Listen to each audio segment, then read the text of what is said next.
Greetings, dear ones. I'm Cryon of Magnetic Service. I would like to do a series of 4 channels, as I often have been doing. Not all of the meetings that my partner puts together would lend itself to this kind of thing. An examination of one subject that would allow multiple parts instead of one simple short channel. And this one is going to be what I call germane to the situation of now. If those which would tune in later to this did not look at that which was the date, they wouldn't necessarily understand what we're doing. You are in the middle of what some has called wave number 2 in your country, of that which you have then called the lockdown. Perhaps not as locked as the first one, but still. The time when you cannot do the things you normally do, the time when you're required to wear things you would not normally wear, not go out and celebrate, perhaps not even go to work. These are difficult times, and they take their toll. I would like to title these particular channels, Finding Joy in the Midst of Chaos. Finding Joy in the midst of chaos. I cannot underestimate the healing power of joy. I did a channel recently talking about some of the profundities and the influences that are on the human being by certain emotions and actions and things. And joy was one of them. And now I want to continue on that. I want to give you some information probably you didn't even know. When all of this virus talk is said and done, and it's history, and it will be, there are going to be a lot of things known that are not being known at the moment, but only suspected. And I'll tell you what one of them is. Health workers, hospitals, those who deal with unhealthy people are going to show in their graphs and charts of numbers the uptick, as they're going to call it, of other diseases during your virus. In other words, during this time, when you shield yourself from one thing, you're creating something else. And that something else is being created because your chemistry reacts to it. Your chemistry in your body, which is tuned to your consciousness in such a profound way, reacts to anxiety and fear, stress, unhappiness, and you know I'm right. It's an invitation for other diseases to come in, because your immune system is beat up, if you want to call it that, when you don't feel right, when you're fear, when you're anxiety, when you're worried and unhappy. That's what goes on. And so you might say that old adage you've heard where laughter is the best medicine is true. It is true. And physicians hearing this will agree and nod their heads and say, we have seen this. The human being has the ability, through their consciousness alone, to keep themselves alive, even past a point where they shouldn't be. I point this out and have before. Ask a surgeon. They'll tell you that there are so many instances where a grandmother or a grandfather will want to see how an operation on their grandchildren will occur and will wait months until it happens, until they come out of it, and then they'll pass away almost the next day.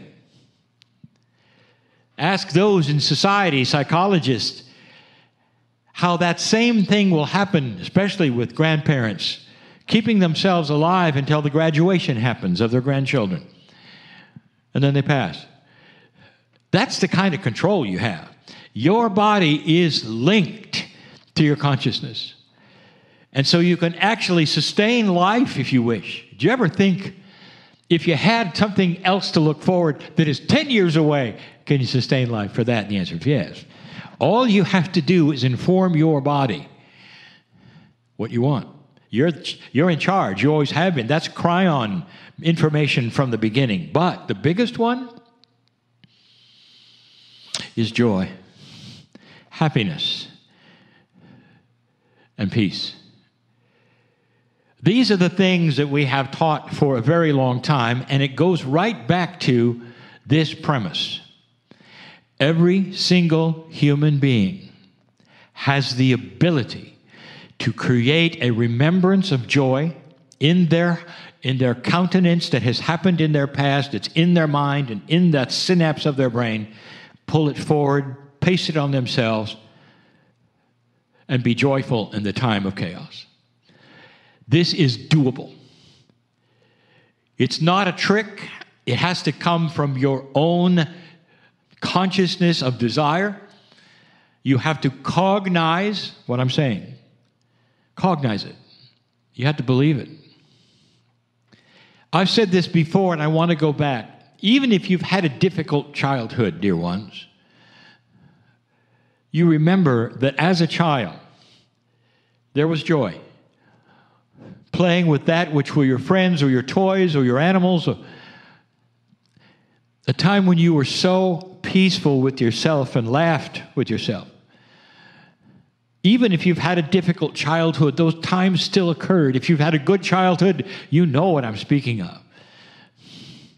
If you've had a childhood where your parents loved you dearly and helped you in every way they could, you know that that inner child of yours, alive then, is still with you because you remember it.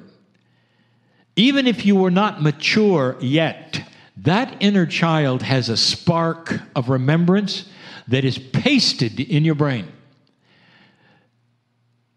There are some who reject it. There are some who have been taught that when you were a child, you thought as a child, and now that you're an adult, you don't think as a child anymore. Therefore, you're not supposed to be childlike ever. Now, there's truth in that. It's even scriptural. That you should now think as an adult in that you are more responsible now. But that doesn't mean you're not supposed to laugh as a child. That is how your makeup of your consciousness is designed. Dear ones, it's designed to keep those things which make you happy and peaceful on a shelf that's close to you. So you can pull upon them in times of trouble. So you won't go down that what they call rabbit hole of difficulty and darkness where it's difficult to recover. I am talking to some who are in that hole, and I know it. Hard to sleep at night. When you wake up in the morning, it all comes racing back. There's problems. How are you going to do this? How are you going to do that? What's going to happen next? Something you didn't even think about a year ago, and here it is. I know. There are tools, dear ones, built into you that can keep you peaceful and even joyful in these times. Imagine the ability to pull upon the memory and the emotions of you as a child at your happiest time. To be able to pull on it on purpose, consciously then paste it on yourself right now in order to get through these times without additional sickness, without the anxiety that you perhaps have at this moment. To add to this puzzle, there are also those who say those things shouldn't be done. They will say, anytime you would act childlike, it is an affront to your gender, especially men, who will say, this is no longer appropriate for my manhood. I will not giggle anymore. Well, if you've been around my partner much, you know he giggles a lot. Because he finds things that are funny, even that in times of trouble, for himself. He designs that, he knows where to go, and he knows how to do it. And he also knows that it's his salvation of health. And that's what I want to tell you about, and that's what I want to teach.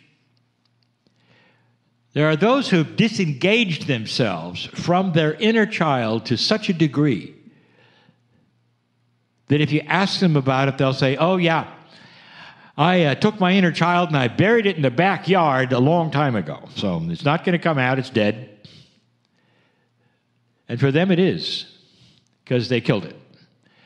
Now it's not to say that they cannot resurrect it, because truly it's always there. But in their consciousness, their truth, they've killed it.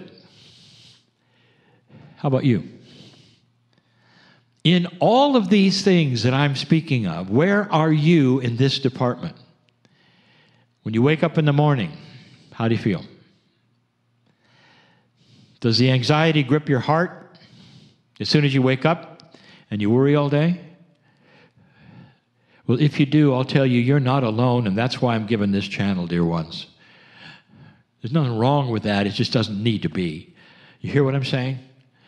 So many of you right now listening to this, and those listening to this in the future, will relate to this in some way.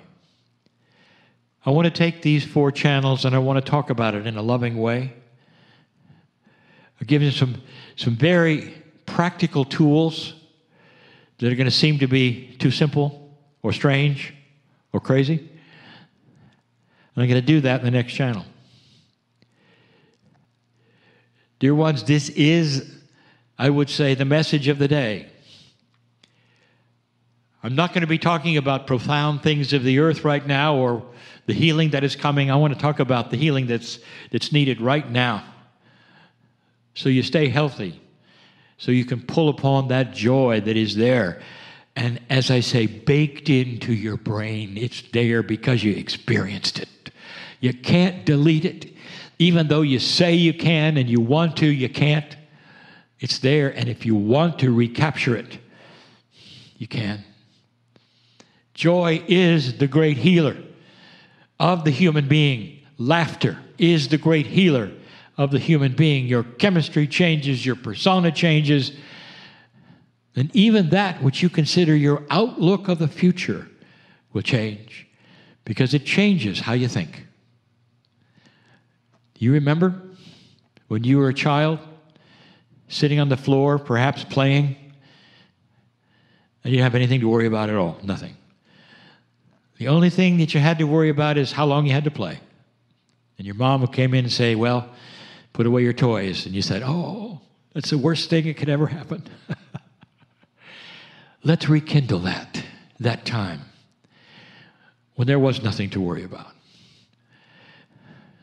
I'll be back with some tools, more discussion. And so it is.